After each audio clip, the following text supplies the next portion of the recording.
उन्हें वन में इतनी दूर छोड़ाया हूँ जहाँ अयोध्या की लक्ष्मण। मुझे संकेत भी मत देना कि तुमने सीता का त्याग कहाँ किया है।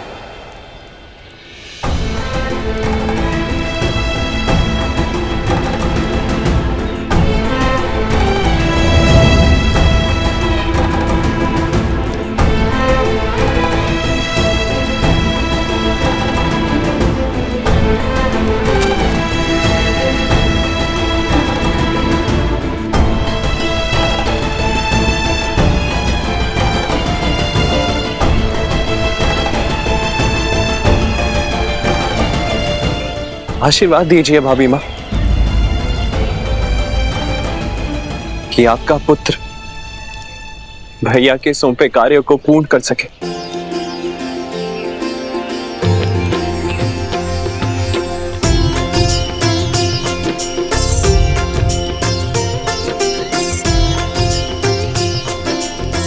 शत्रुघ्न भैया, शत्रुघ्न भैया, होई सोई जो राम रचि राखा, को करी तरक बढ़ावे साखा।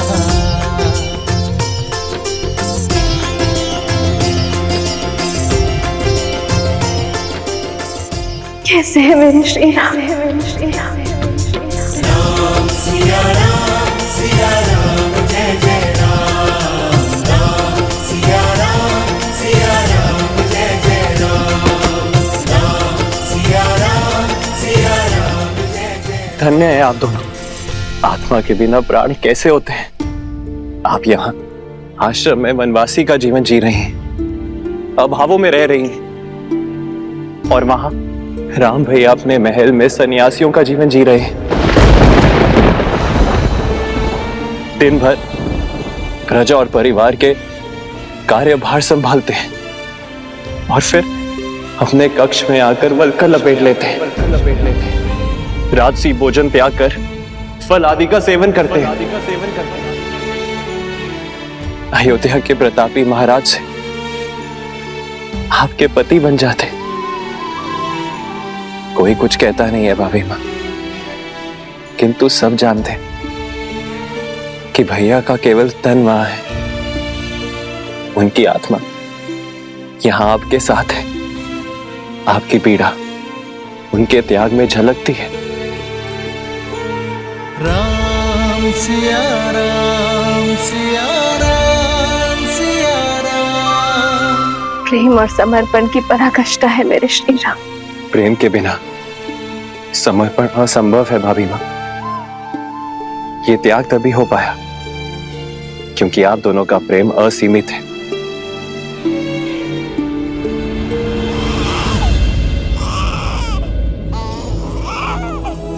आपके भतीजे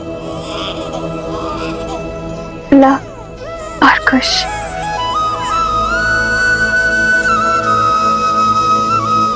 भाभी माँ, क्या मैं उन्हें देख सकता हूँ?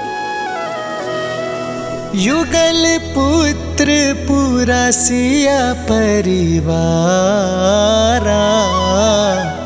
प्रबल आनंद शत्रुघ्न जो पारा।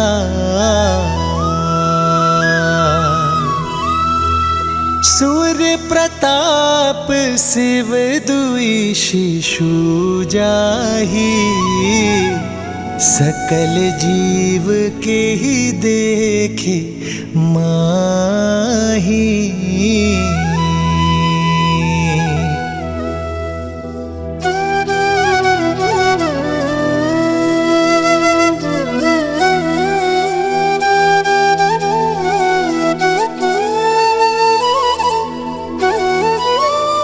अब आज्ञा दीजिए भाभी माँ। रुकिए भैया, सूर्य वंश के इन सूर्य का तेज अयोध्या तक नहीं पहुंचना चाहिए। आप किसी से कुछ नहीं कहेंगे भैया।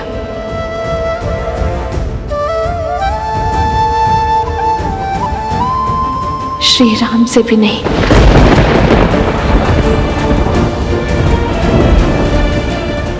क्यों भाभी माँ?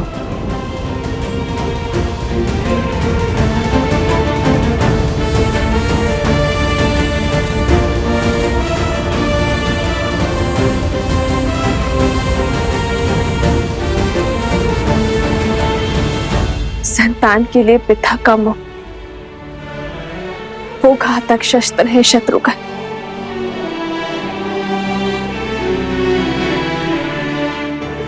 जो बड़े से बड़े तपस्वी का भी तप भंग कर देता है। यदि मेरे श्री राम के मन में अपनी संतान के लिए प्रेम जागा तो कहीं उनका तप भंग ना हो जाए शत्रुघ्न। और मैं नहीं चाहूंगी कि मेरे श्री राम को कभी भी कर्तव्य पथ पर दृष्टि झुकानी पड़े।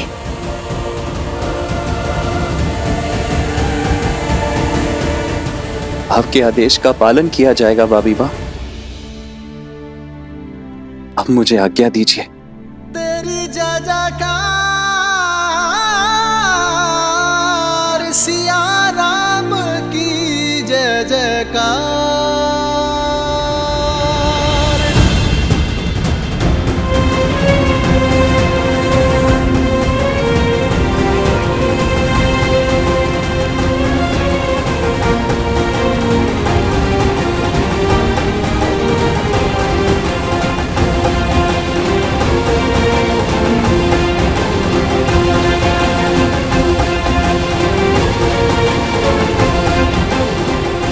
श्री राम।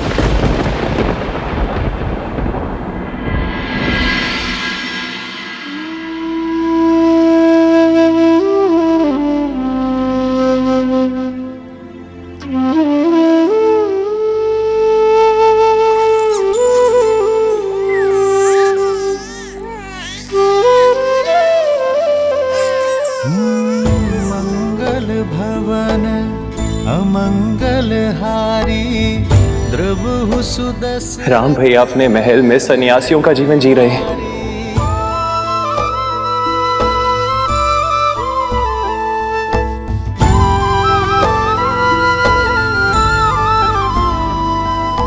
राम सिया राम जय जय राम। राम सिया राम सीते, राम जय जय राम। तुम्हारा मन शांत और आनंदित है, पर पीड़ा की झलक भी है। कदाचित तुम्हारे सुख का कारण हमारी संतान है, पर पीड़ा का कारण। सुख तो संतान माता को देते हैं, किंतु पीड़ा एक पत्नी को होती है। कभी कभी तो मन करता है कि सारे बंधन तोड़ अपनी संतान को आपके पास ले आओ, या फिर मृत्यु का स्वांग रचकर आपको ये अपने पास बुला लो।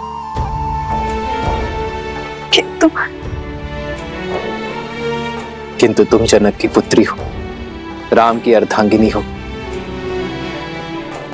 रघुकुल के पुत्र वधू हो।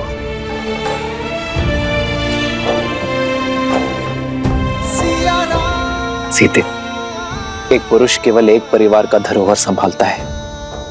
एक स्त्री के कंधों पर दोनों परिवारों की पवित्रता का भार होता है। भार तो ये भी है आर्य कि मेरे पुत्रों को कभी पिता का छत्र छाया नहीं मिलेगा, और पति को पुत्र सुख। कहीं मैं इस भार तले ना दब जाऊं आर्य।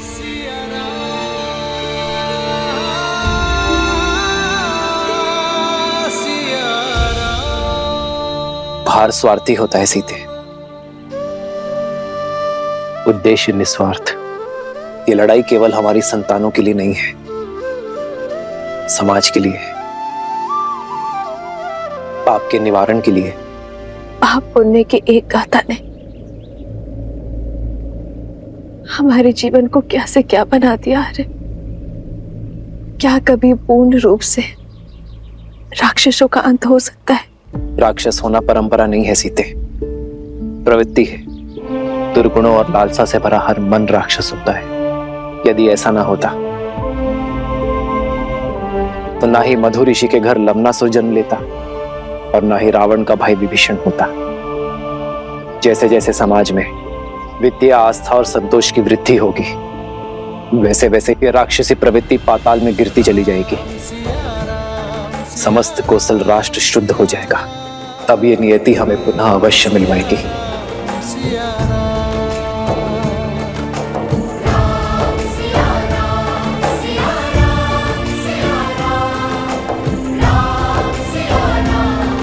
राम कथा में राम के जीवन का सार है। मुझे इस पथ पर चलना होगा।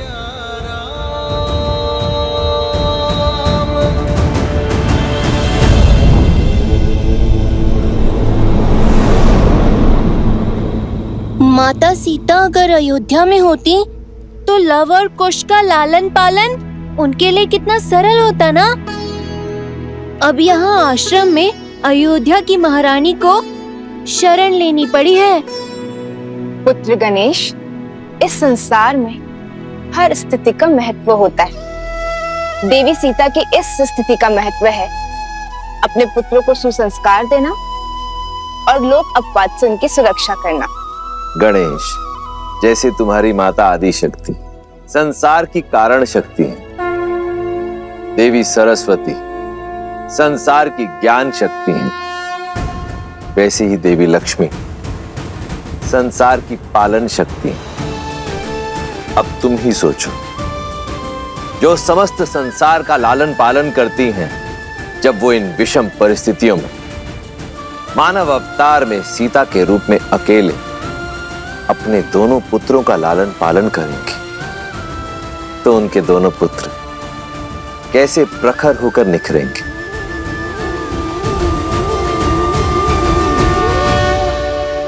लव कुश, जेहि पर कृपा करहि जनु जानी, कवि उर अजिर न चावहि वानी।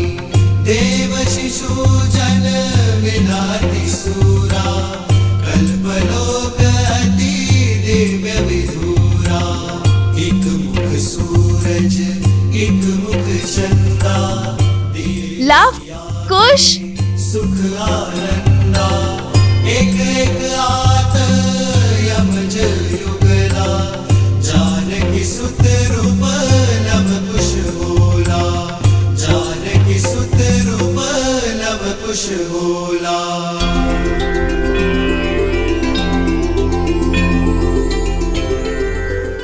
लव और कुश ने सभी वेदों को बालपन में ही कंठस्थ कर लिया था, परंतु एक और वेद भी था जिसे उन्होंने भली भांति कंठस्थ किया, और वो था मर्यादा पुरुषोत्तम श्री राम की जीवन कथा।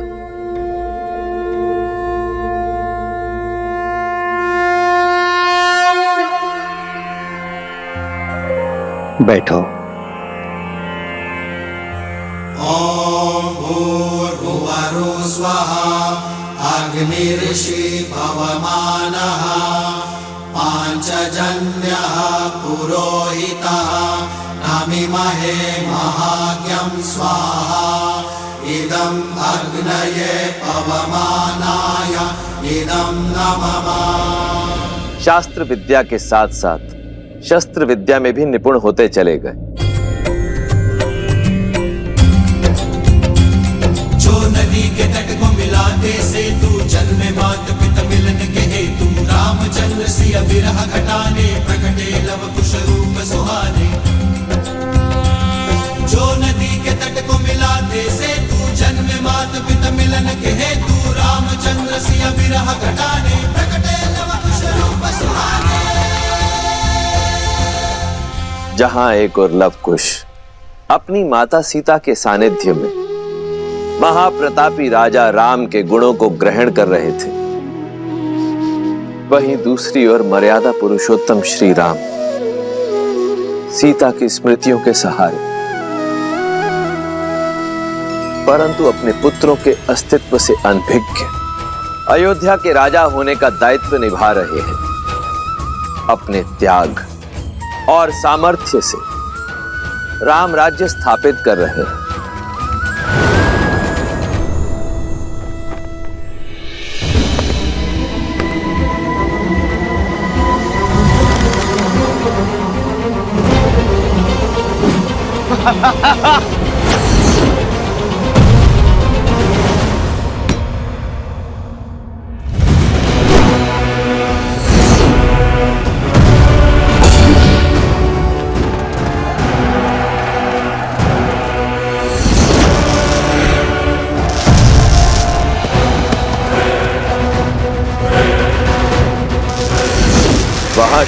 कृष्ण और लवणासुर का युद्ध वर्षों तक चला।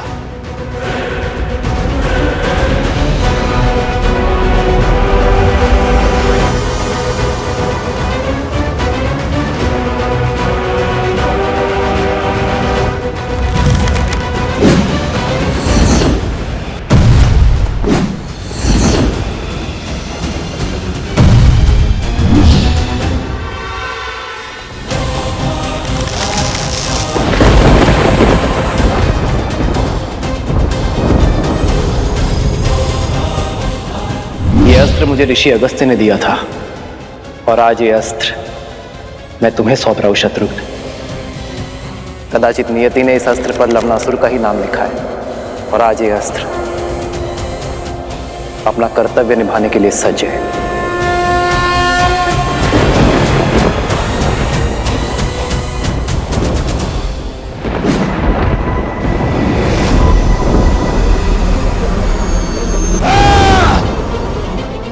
नारायण के अस्त्र और मेरे अस्त्र की भिड़ंत से इस संसार को सर्वनाश से बचाने के लिए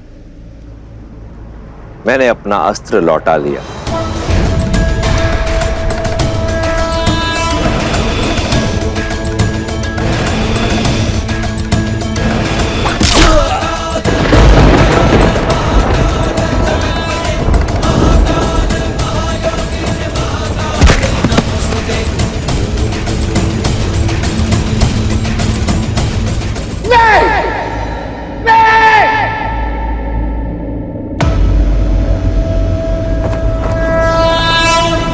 मुख रावण का यह अस्त्र निस्तेज होकर नहीं गिर सकता।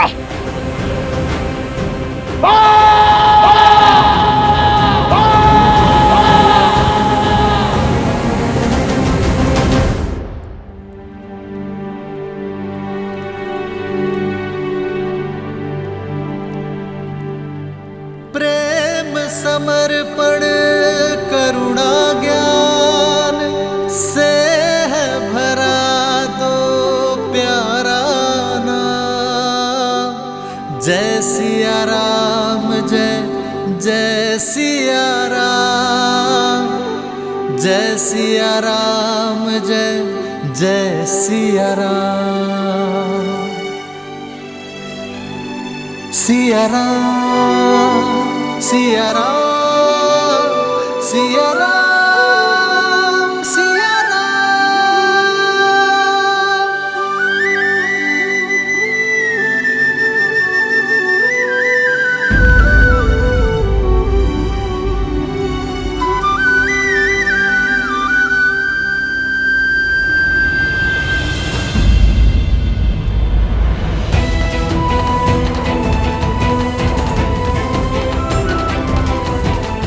आओ लक्ष्मण।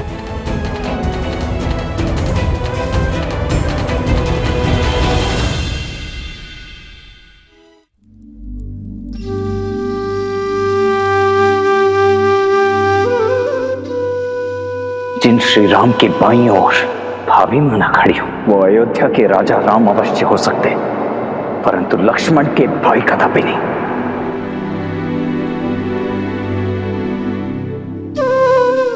बोलो लक्ष्मण, यदि मन की बात मन में ही रह जाए तो पीड़ा अधिक होती है। अपनी पीड़ा को तो अपना क्रोध बनाकर आप पर उड़ेल दिया है मैंने। आपसे विद्रोह किया, आपसे दूर रहा, परंतु आपने अभिमान से विरह और मेरे क्रोध की पीड़ा को सदैव सहन किया। आज भी कर रहे हैं। सीता से विरह तो तब होगी ना जब हम मन से दूर हो जाएंगे। सीता मेरी श्वास है लक्ष्मण, और श्वास मृत्यु के बाद ही दूर होगी शरीर से।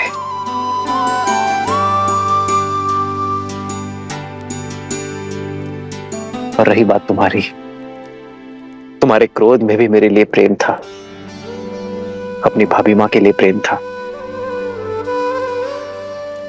और प्रेम कभी अनुचित नहीं होता लक्ष्मण। मुझे क्षमा कर दीजिए, भैया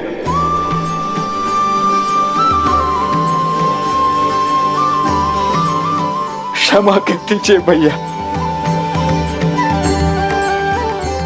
लक्ष्मण,